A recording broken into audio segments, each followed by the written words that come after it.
When I was younger, the idea of adjusting my acoustic guitar felt like completely off limits, like I'd crack the neck in half just by looking at the truss rod the wrong way or something. I was convinced that only a professional could look at it, which led to my complete ignorance around how a guitar even works. So I make this video today in the hope of encouraging you and showing you how easy it is to be clued up on how to manage an acoustic guitar. If your guitar feels hard to play, buzzy, or just plain off, then don't panic. I got you. Also, I am a bit ill today, so apologies if I look like I'm going to sneeze all the time, it's because I am. Now, guitar maintenance and setup is a learned skill, but it's surprisingly easy if you have a bit of common sense. It's no different from changing a bike tire, sharpening a chisel, or even patching up a hole in your old jeans. So before we dive into adjustments, we'll talk about language. Guitar setups can feel intimidating because the terms are so specialist. So words like relief, action, knot slots, saddle height, truss rod, you get me. But learning the names is half the battle, which is the good news. As a very wise man once said, fear of a name increases fear of the thing itself. If you can point to it and name it, you can probably start to understand how to fix it. So let's start with string action. String action is simply the distance from the top of the fret to the bottom of the string, and it changes everything about how your guitar feels. High action means you're working harder to press the string down. Low action means less effort, but more risk of buzzing if it's too low. Now, there's a bit of lore around this that real players always want a higher action for better tone and dynamics with a clearer note. And sure, some do, but let me tell you, some of the best players in the world love their low action. Last year, I had the pleasure of meeting Tommy Emmanuel, for example. We were talking about guitar setups, and I asked him about his action, and he showed me his Maton, which is about as low as you can go. The action, not the brand. I love Matons.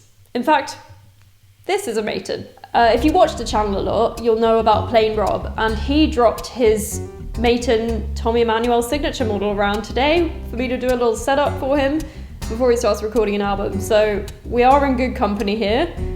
I would use one of my own guitars, but as you'll also know, if you are familiar with this channel, I very rarely have one in the workshop because they take me a long time to build and my clients want them ASAP. Fair enough. So in the spirit of an Australian workshop, we have a Maton with us today. Anyway, the moral of the story is, if you're thinking, I have to suffer through high action to sound good, no you don't. Setup is personal, there is no one size fits all. Now, your action is adjusted in 3 key places. At the nut, down here, this controls how high the strings are over the first few frets. At the saddle, this controls the overall heights, especially after the 12th fret. And with the truss rod, this adjusts the next curve, affecting how these strings hover over the entire fretboard. So action is a team sport. These 3 components work together, and when they're dialed in right, your guitar becomes a joy to play. Now, the nut is the little strip at the top of the fretboard right before the headstock. It has tiny grooves for each string, and if those grooves are too high, your guitar becomes a bloody nightmare to play in the first position. Your open chords will feel stiff, and worse, they will actually be sharp. So you can check nut height by pressing the string down at the 3rd fret and seeing how much clearance there is above the 1st fret. If there's a visible gap, it's too high. Ideally, that string should just kiss the 1st fret. Some people do it by feel, some people do it with like precise measurements. Whatever works for you, there is no right way. Now, to lower your nut height, you can file the slots deeper, carefully, but you can. Nut files are the best, but some brave souls improvise with sandpaper wrapped around feeler gauges. Again, don't worry about this too much, I'm just telling you so you understand. Wouldn't go hacking into your nut before you know what you're doing. Understand it, and then ye shall go forth and be reckless on your own time. Then there's the saddle, which sits in the bridge.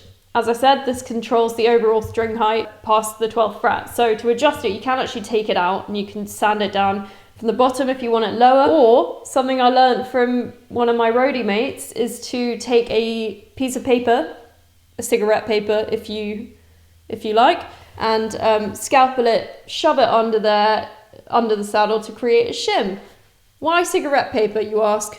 Because of tours. Because people on tours have a lot of cigarette papers around, I'm told. But yes, I'm telling you this not because I recommend it particularly to a beginner. It's never the first resort to adjust the knot of the saddle, especially not the saddle. But I just want to tell you all of our dirty secrets in the industry. Setup is definitely iterative. You adjust, you measure, and you adjust again, and you test it along the way. It's a dialogue between all of the three things, and it's not a one and done job, which is why it's important to understand them. Now, understanding the guitar's neck is also very important. So the neck is the spine of your guitar, and just like a human spine, it can curve, it can twist, and it can get out of alignment with age. Recognizing neck issues is a big part of understanding how to set a guitar up. So let's talk about bow and relief. So first of all, relief, not a bad thing. Small amount of forward bow, which is what I'm referring to when I say relief, gives the strings room to vibrate freely. If you think about it, makes total sense. You can check it by putting a capo on the first fret, pressing down on the last fret, and tapping the string at the 7th or 8th fret, which is essentially like using your string as a straight edge if you don't have one to hand. There should be a tiny gap, like maybe the thickness of a business card, which gives the strings room to vibrate.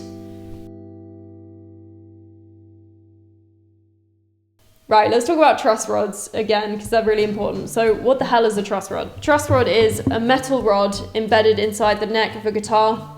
Its job is to counteract the tension of the strings and help set the amount of relief, aka the slight forward bow that you want in the neck. Adjusting it changes the curve of the neck, not the action directly, but it has a big knock-on effect. It'll either be at the end of your headstock like this, like in my guitars, or it'll be like this way around, and you access it by going inside the sound hole just under the fingerboard extension. So most guitars come with a specific wrench or key for it. I don't have one on me for this Maton, which is lucky because this guitar doesn't need a truss rod adjustment today, so that's good. But this is what it looks like inside. This is what the truss rod is. This is where you stick your key in and turn it. So if you turn it one way, it goes like this, like a rainbow, and the other way, it adds relief. But here is the golden rule.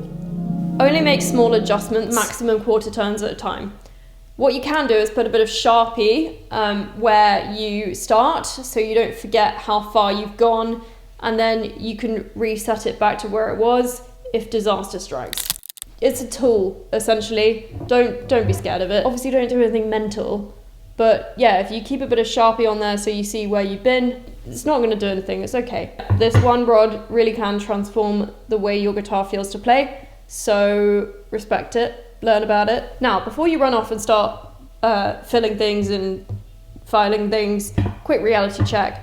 Some things are best left to pros. So if your guitar has a very twisted neck, a cracked heel, frets that are lifting out the fingerboard, or a nut that has been cut down to the point of no return, it's okay to ask for help. Also, if you're watching this and you're just thinking, I can't be asked, then that's also completely valid. Not everyone wants to get their hands on this stuff, and that's why luthiers exist. So let's say that you check your relief, your action, your nut and saddle, and you're still getting buzzing in one specific spot.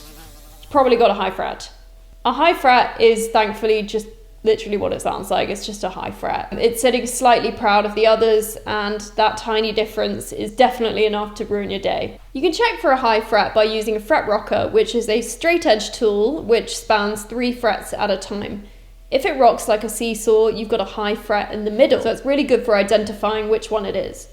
But you can also use something like a credit card or like a razor blade or something small in length and flat. Now to fix that, super easy again, it's not scary. You'll want to mask off the fretboard to protect it and then gently file the high fret down to make sure it's level with the ones around it. Just checking with that fret rocker or credit card when you're close. So, recrowning. What is recrowning? That's a scary word. Not a scary concept, but you'll need a designated tool if you're going to do this. Crowning is creating the round shape back onto the fret, because if you file it down, it's going to have a flat spot on top. If you've got that, the string will use that as an opportunity to go on a nice little ice skating adventure, buzzing all over the shop, back and forth over that flat spot, capitalizing on how smooth and shiny it is. You need that rounded peak with the crowning process to clarify that note and to stop the buzz. There should only be one tiny pivot point where the string catches the fret, which is what gives you a cleaner tone. So yeah, crown it, make sure it's a nice round shape. After that, you can polish it up with some steel wool and buffing compound or polish, and then that's you. Really, really small job, but big rewards. You'll feel so good after you do that for the first time. It's so satisfying. So all of this stuff that we talked about in this video happens in every guitar. It's just the way that guitars are made. But really, prevention is the best solution for acoustic guitar maintenance and acoustic guitars and the way that they behave. I've said this before on the channel, you'll want it between 40 and 55% relative humidity in the space you keep your instruments. You can also buy some humidipacks and keep it in the case if your environment is not stable. You can also buy a dehumidifier like I've got here, or humidifiers to rectify your whole space. Yeah, that's the best thing you can do for your guitar. So let's talk about some of the tools and equipment that you might need if you're feeling ready to start doing your own maintenance and setups. I've just mentioned a humidipack, so that can go on the list. You definitely don't need a massive workbench or an engineering degree. I think a few good quality tools will take you a long way. So let's start with the basic setup kit. So that usually involves some kind of string action gauge, a straight edge to check relief, and understring radius gauges. So these are all about measuring, which is obviously the first step, but you can learn to do this by eye. So don't worry if you can't afford them or anything like that. It's not a game changer, it's just easier. So the next thing I'd recommend is nut slotting files if you're getting serious. You could get a fret rocker, like I've talked about. You could get some pads, like some mesh pads for polishing, and then of course a crowning file, which I mentioned earlier. Sometimes if the high fret is actually not too much higher than the others, you can actually do the whole thing with a crowning file anyway, so that saves you from having to redo the whole crowning process after you file it down, and means you only have to buy one file, which is a crowning file. So I've also dropped in a few other things which I think would be helpful, but they're not essential, so check those out as well. And I guess that's it. So that's been a little crash course in how to set up your guitar from an ill luthier, so I take no responsibility if this makes no sense in my ill brain. Hopefully what you've learned here is not that scary. Certainly not once you do a few of them. Just getting it out on the bench and looking at it is probably one of the best things you can do for your guitar. The more you do it, the more you'll understand it, and it will feel so good when you do fix something one day. So if this helped you, please share it with someone else who has been scared of their truss rod for too long. And if you want to support what I do here, check the description for my links, because they are affiliate links. There's the Patreon page for nerdy stuff and uncut stuff. There's the Instagram page. There's the TikTok page, because I'm down with the kids. And tell your guitar I said hi, because its mummy or daddy is going to be really well equipped to look after it from now on. Catch you soon.